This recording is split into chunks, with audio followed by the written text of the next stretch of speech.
Raider Nation, what's going on? You're watching the Raiders Report. It's Mitchell Renz here from Chat Sports, ready and eager to answer all of y'all's questions. Friendly reminder that this show was recorded on Tuesday, so if anything changes in the meantime, don't hate on me too much. All right, let's go to the very first one. Rolling in here, and it's a super chat from Sir Chai. Mitch, I can't believe we are going to miss out on two generational quarterbacks in Drake May and Caleb Williams. Aidan O'Connell stinks. Pay your running backs. I mean, we don't know if O'Connell stinks yet.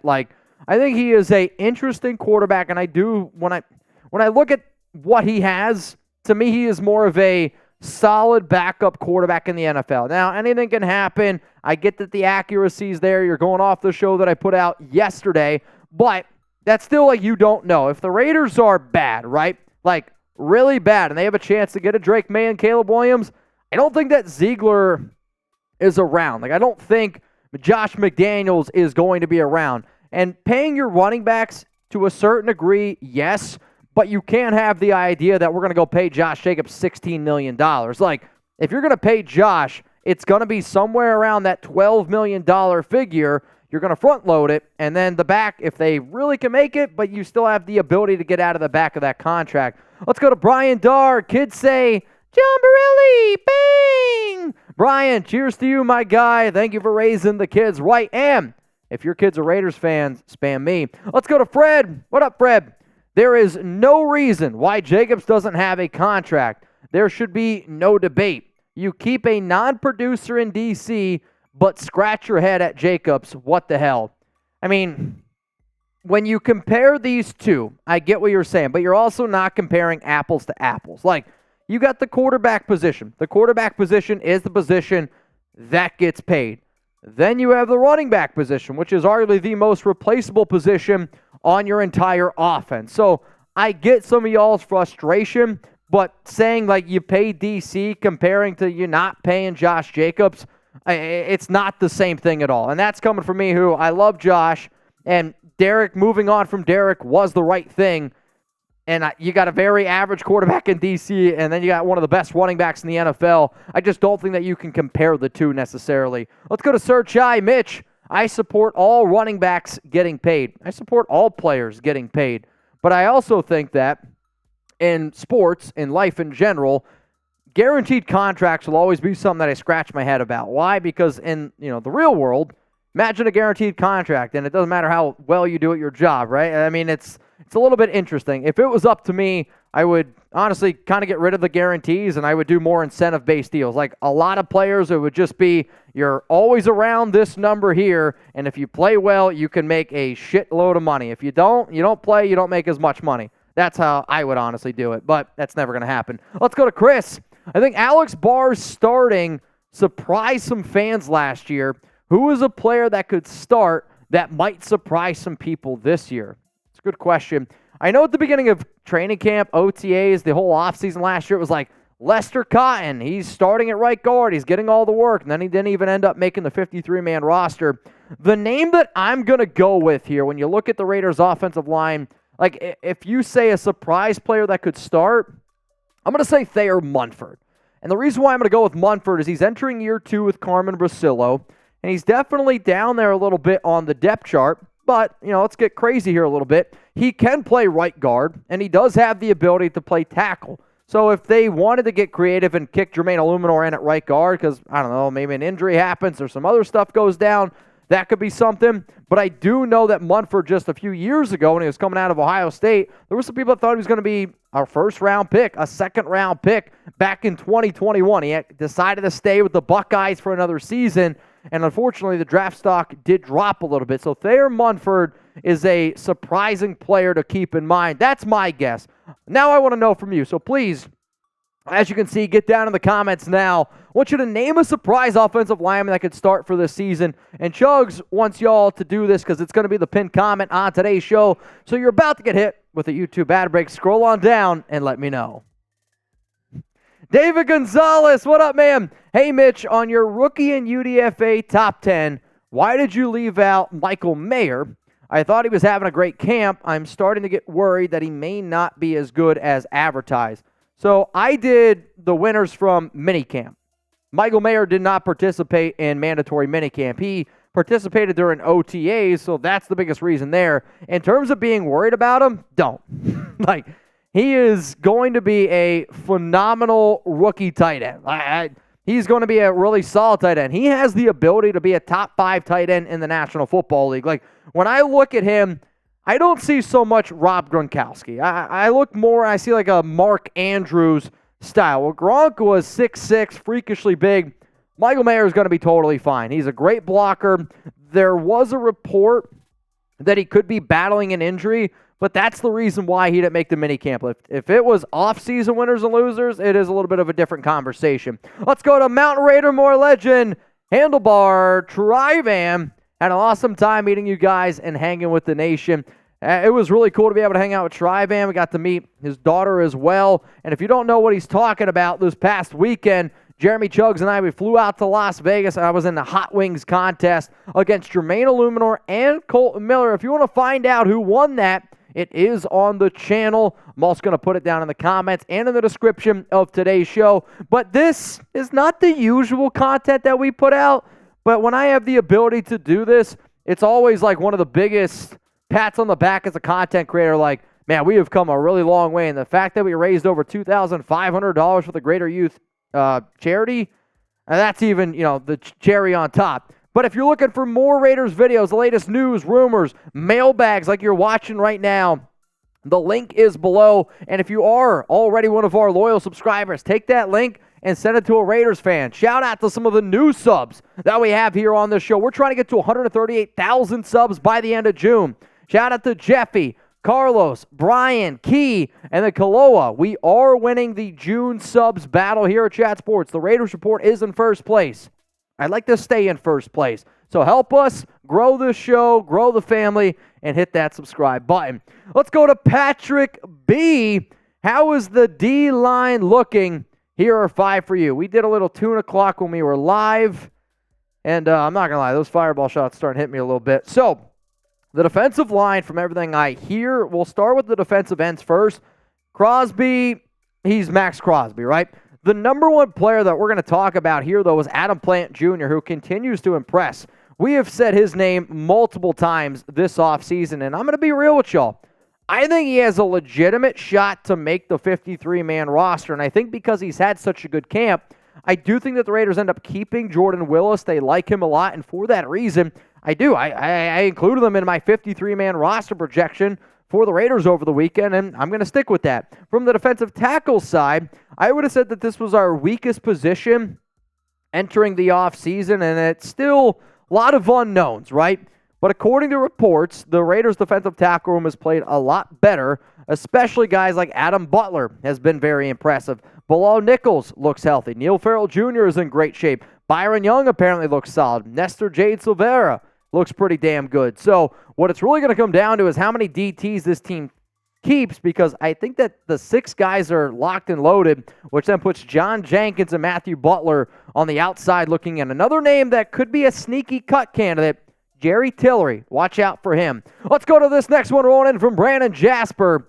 If we don't tank and my buddies McDum and Ziegler still around, does O'Connell get the keys over Garoppolo? If we don't tank, I would say if the Raiders make the playoffs and Jimmy Garoppolo plays most of the season, and when he's playing, the Raiders look like legitimately good, like a playoff caliber team, Garoppolo's going to be back the following season, and he probably should be, right? If you go to the playoffs, you should probably keep that quarterback.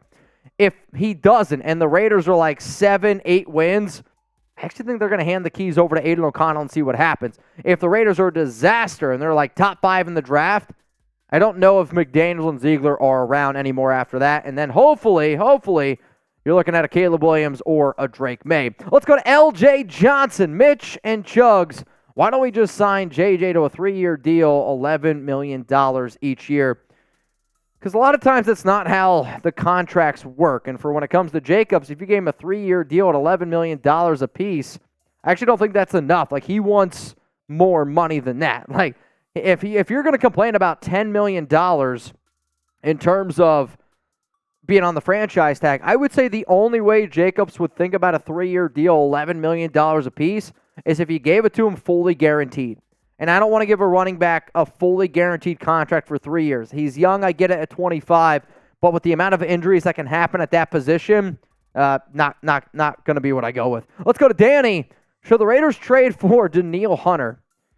Oh, man. So I do think Danielle Hunter is one of the best edge rushers in the NFL when he's fully healthy. The problem is for the Raiders, if you're going to go out and trade for Danielle, you're also going to have to give him some money. And the Raiders have a Crosby. They have Tyree Wilson. They have Chandler Jones. I think, would he help out the defense? No doubt about it. If the Raiders traded for Danielle Hunter, to me, I'd get a little bit more worried because if anything, that would mean that something's going on with Tyree Wilson that's no bueno. Something's going on with Chandler Jones that's no good. Or worst case scenario, something happened to Crosby. And if that happens, man, it's going to be a dark, dark day here on the Raiders Report. Next question rolling in here on today's show is from Mondo.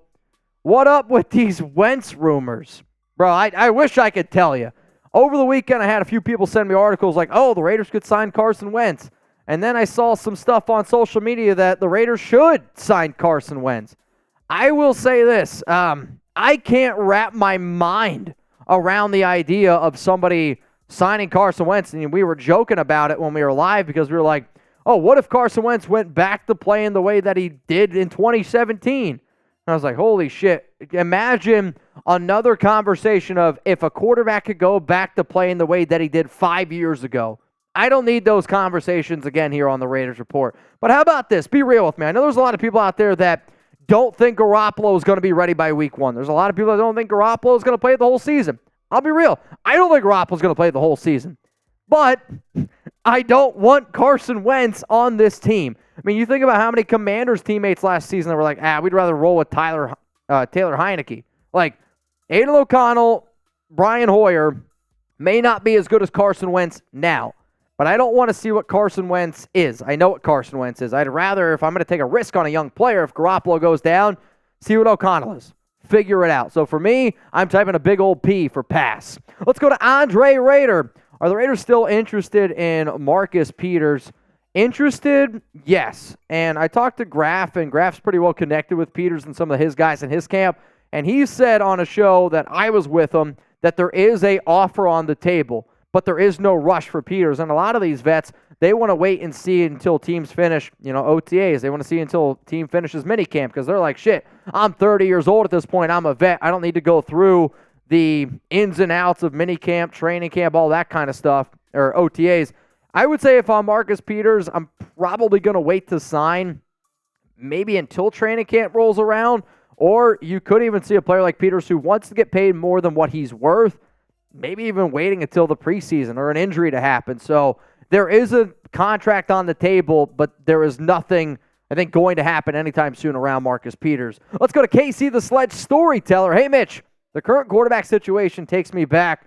How many just win babies that O'Connell will be Garoppolo, what Carr was to Matt Schaub this season? Man, I would say less than one. And the only reason why I say that is because I can rip on Garoppolo all I want. Matt Schaub at that point of his career was very washed. And Derek was a lot more talented than Aidan O'Connell is right now. I mean, it's just the facts. If Derek doesn't get injured in 2016, I would love to see where his career was. I mean, honestly, it totally changed him physically and mentally. But Derek was way, way more ahead of what O'Connell is. And I do think that they want to roll with Jimmy Garoppolo in year one. Like, that's their plan. The thing that could change that is if Garoppolo doesn't pass his physical. So that's the biggest question. Let's go to Robert Jansen. The faster the wide receiver, the better Aidan O'Connell will throw to the spot. They will be open. I mean, the Raiders do want to try to add a lot of speed, and they're trying to add playmakers. So not only just wide receivers, but they want to have guys when they're on the field. It's like that Swiss Army knife. And I do think Aidan is an extremely talented quarterback in terms of accuracy. I think he's very good at throwing people open, which a lot of times is the things that a lot of rookie quarterbacks struggle the most with. Because let's face it, defenses in college are a lot different in the NFL, and that window's a lot smaller. So when you're used to always throwing in a window this big, and now you got to throw in a window this big, sometimes players are afraid to pull the trigger on that. And Aidan O'Connell has always been good with hitting the open receiver. And for people that are like, he wasn't all that great at Purdue, I will continue to say this. Aidan O'Connell with NFL wide receivers looks a lot different than Aidan O'Connell with receivers at Purdue. Believe it or not, Purdue is not shitting out star NFL talent on the offensive side of the football. They're not doing it. Hi, May. What up, ma'am? Our defense hasn't been great in the past few years, but how many INTs do you see us having? Hasn't been great. The defense has been terrible for the past 20 years. I mean, that's just calling it how it is. In terms of how many interceptions, at this point, I just don't want to be one of the bottom teams in the NFL every single year in turnovers, right? Like, we're hoping, and I want to say it was Trevon Merrick or Brandon Faison, maybe it was Duke Shelley, Nate Hott. I forget which Raiders player recently was in an interview, and they were talking about their goal this season, I believe it was Faison, was to create turnovers, that they want to be an organization that creates more turnovers. I'll also be real with y'all. I saw an interview with Hondo Carpenter and the Raiders defensive backs coach Chris Ash. I didn't think that there could ever be somebody that sounds more unintelligent than Josh McDaniels. If you guys could, go check that out because that was one of the worst interviews I've ever seen. It literally sounds like Chris Ash has never heard of any Raiders player. He has no idea what he's doing. So, I don't know, man. We'll see. I'm hoping for double-digit INTs. Last in interceptions last season. So the Steelers and 49ers were first with 20. Double digits. I think if you can get around double-digit interceptions, that's usually the number. Since I'm wearing it on the show today, shout out to Lucky Irish. Let's go 13 INTs for the silver and black. Now, if you guys want to interact with me more on social media, I am at Mitchell Renz 365, literally everywhere. Twitter, IG, Cameo, and if you want even more live shows, you can also do it over on Locals, Raidersport.locals.com. We got one more question here rolling in on today's mailbag from Shane. How does Aidan look throwing the deep ball? I'll say this. He looks good. Everything that I have heard so far around Aidan O'Connell looks like he is the clear-cut best quarterback for the Raiders this offseason. I say that with a smile because he's going up against Brian Hoyer and he's going up against Chase Garbers. But even though Aidan doesn't have the strongest arm, he still has the ability to throw a good deep ball. You don't need to have a strong arm to throw a good deep ball. Now, sure, you're probably not going to be able to throw it 60 yards. You might not be able to throw it 50 yards on one leg. To me, though, when I think of a good deep ball, it kind of reminds me a little bit of like a Tua Tagovailoa when he first came out of college, right? Like, or when he was with Alabama, where he didn't have elite throwing ability, but gets good arc on the ball, leaves good touch, also has the ability to throw it exactly where he wants, outside shoulder, inside shoulder, all that kind of good stuff. So I do think that O'Connell throws a good deep ball. He's a very accurate quarterback, and that's what McDaniels and Ziegler look for in terms of their quarterback play.